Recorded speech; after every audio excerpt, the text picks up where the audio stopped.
BJP ಕ್ಷೇತ್ರವಾರು ಸಭೆಯಲ್ಲಿ ಮುಂದುವರೆದ ಟಿಕೆಟ್ ಯುದ್ಧ. ಉಡುಪಿ ಚಿಕ್ಕಮಗಳೂರಲ್ಲಿ ಶೋಭಾ ಕರಂದ್ಲಾಜೆ ಸ್ಪರ್ಧೆಗೆ ವಿರೋಧ ಹೆಚ್ಚಾಗ್ತಾ ಇದೆ. ಸಭೆಯಲ್ಲಿ 6 ಜನ ಸಂಸದರಿಗೆ ಟಿಕೆಟ್ ಒತ್ತಡವನ್ನ ಹೇರಲಾಗ್ತಾ ಇದೆ. ಅದು ಶೋಭಾ ಕರಂದ್ಲಾಜೆ, ಭಗವಂತ್ ಖೂಬಾ, ಮುನಿಸ್ವಾಮಿ, ದೇವೇಂದ್ರಪ್ಪ, ಕರಡಿ ಸಂಗಣ್ಣ, ಅನಂತ್ ಕುಮಾರ್ ಹೆಗಡೆಗೆ ಟಿಕೆಟ್ ಬೇಡ ಅಂತ ಪಟ್ಟು ಹಿಡಿಯಲಾಗಿದೆ. ನಿನ್ನೆ ಭಗವಂತ್ ಖೂಬಾ ಇದ್ದಾಗ್ಲೇನೆ ಪ್ರಭು ಚವ್ಹಾಣ್ ಅಸಮಾಧಾನ ಹೊರ ಹಾಕಿದ್ರು ನೇರವಾಗಿ ಇವ್ರಿಗೆ ಕೊಡಬೇಡಿ ಟಿಕೆಟ್ನ ಅಂತ. ಆಗೊಂದಷ್ಟು ಗದ್ದಲ ಉಂಟಾಗಿತ್ತು. ಶಾಸಕರ ಗದ್ದಲಕ್ಕೆ ಸಭೆಯಿಂದಲೇ ಹೊರ ನಡೆದಿದ್ರು ಭಗವಂತ್ ಖೂಬಾ. ಇವತ್ತು ಶೋಭಾ ಕರಂದ್ಲಾಜೆ ಟಿಕೆಟ್ ವಿಚಾರಕ್ಕೆ ಸಭೆಯಲ್ಲಿ ಗದ್ದಲ ಆಗಿದೆ.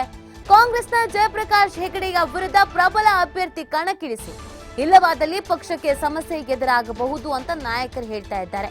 ಇಂದಿನ ಕ್ಷೇತ್ರವಾರು ಸಭೆಗೆ ಶೋಭಾ ಕರಂದ್ಲಾಜೆ ಗೈರಾಗಿದ್ದಾರೆ. ಇದು ತುಂಬಾ ದಿನದಿಂದ ಶುರುವಾಗಿರುವಂತ ವಿಚಾರ. ಶೋಭಾ ಕರಂದ್ಲಾಜೆ ಅವರಿಗೆ ಯಾವುದೇ ಕಾರಣಕ್ಕೂ ಟಿಕೆಟ್ ಕೊಡಬೇಡಿ ಅಂತ. ಸೊ ಹಾಗಾಗಿ ಅದು ಗೊತ್ತಿದ್ದೋ ಏನೋ ಗೊತ್ತಿಲ್ಲ, ಅವರು ಈ ಸಭೆಗೆ ಬಂದಿಲ್ಲ.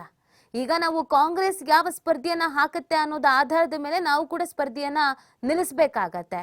ಈಗ ಜಯಪ್ರಕಾಶ್ ಹೆಗಡೆ ಅವರ ಮಾತು, ಅವರ ಹೆಸರು ಕೇಳಿ ಬರ್ತಾ ಇದೆ.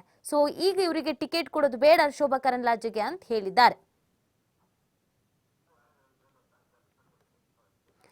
ನೋಡಿ, ಯಾವ ಎಂಪಿಗಳಿಗೆ ಟಿಕೆಟ್ ವಿರೋಧ ಇದೆ ಅಂತ ನೋಡೋದಾದ್ರೆ, ಇಲ್ಲಿ ದೇವೇಂದ್ರಪ್ಪ ಬಳ್ಳಾರಿ ಕ್ಷೇತ್ರ ಸಂಸದ, ಇವ್ರಿಗೆ ಟಿಕೆಟ್ ಕೊಡೋದು ಬೇಡ ಅಂತ ಹೇಳ್ತಾ ಇದ್ದಾರೆ. ಅದೇ ಕಾರಣಕ್ಕೂ ಇವರಿಗೆ ಕೊಡಬೇಡಿ, ಕೊಟ್ಟರೆ ನಾವು ಕೆಲಸ ಮಾಡಲ್ಲ ಅಂತ. ಇನ್ನು ಕೊಪ್ಪಳ ಕ್ಷೇತ್ರದ ಸಂಸದ ಕರಡಿ ಸಂಗಣ್ಣ ಅವ್ರಿಗೂ ಕೂಡ ಟಿಕೆಟ್ ಕೊಡಬೇಡಿ ಅಂತ ಈ ಮೀಟಿಂಗ್ ಅಲ್ಲಿ ಹೇಳಿದ್ದಾರೆ. ಅಸಮಾಧಾನ ಇದೆ, ಯಾಕೆ ಅವ್ರಿಗೆ ಕೊಡಬೇಕು, ಅವ್ರ ಫ್ಯಾಮಿಲಿ ಅವ್ರಿಗೆ ಯಾಕೆ ಕೊಡಬೇಕು, ಬೇಡ ಕೊಡಬೇಡಿ ಅಂತ ಹೇಳ್ತಾ ಇದ್ದಾರೆ.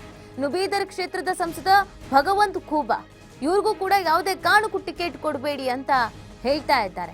ಕ್ಷೇತ್ರದಲ್ಲಿ ಜನರ ಮನಸ್ಥಿತಿ ಅದೇ ತರ ಇದೆ, ಕೊಟ್ರೆ ಕಷ್ಟ ಆಗುತ್ತೆ, ಕೊಡಬೇಡಿ ಅಂತ. ಇನ್ನು ಕೋಲಾರ ಕ್ಷೇತ್ರದ ಸಂಸದ ಮುನಿಸ್ವಾಮಿ ಅವ್ರಿಗೂ ಕೂಡ ಯಾವುದೇ ಕಾರಣಕ್ಕೂ ಈ ಬಾರಿ ಟಿಕೆಟ್ ಅನ್ನ ಕೊಡಬಾರ್ದು ಅಂತ ಪಟ್ಟು ಹಿಡಿಯಲಾಗಿದೆ. ಇಲ್ಲಿ ತುಂಬಾ ಲೆಕ್ಕಾಚಾರಗಳನ್ನ ಕೂಡ ಹಾಕೊಳ್ಳಲಾಗ್ತಾ ಇದೆ. ಅದೇ ರೀತಿಯಾಗಿ ಕೊಡಬೇಡಿ ಅಂತ ಹೇಳ್ತಿರೋರ ಸಂಖ್ಯೆ ಕೂಡ ಜಾಸ್ತಿ ಇದೆ. ಇನ್ನು ಅನಂತ್ ಕುಮಾರ್ ಹೆಗಡೆ, ಉತ್ತರ ಕನ್ನಡ ಸಂಸದ, ಇವ್ರಿಗೆ ಯಾವುದೇ ಕಾರಣಕ್ಕೂ ಟಿಕೆಟ್ ಕೊಡಬೇಡಿ ಅಂತ ಹೇಳ್ತಾ ಇದ್ದಾರೆ. ಸ್ವಲ್ಪ ದಿನಗಳ ಹಿಂದೆ ಅವರು ಸೈಲೆಂಟ್ ಆಗಿದ್ರು, ತೆರೆಮರೆಯಲ್ಲಿ ಇದ್ರು. ಈಗ ಮತ್ತೆ ಮುನ್ನೆಲೆಗೆ ಬರ್ತಾ ಇದ್ದಾರೆ. ಆಗೊಂದು ಈಗೊಂದು ಮೀಟಿಂಗ್ಗಳಲ್ಲಿ ಕಾಣಿಸ್ಕೊಳ್ತಾ ಇದ್ದಾರೆ. ಸೊ ಬೇಡ, ಇವ್ರಿಗೂ ಕೊಡಬೇಡಿ ಅಂತ ಹೇಳ್ತಾ ಇದ್ದಾರೆ.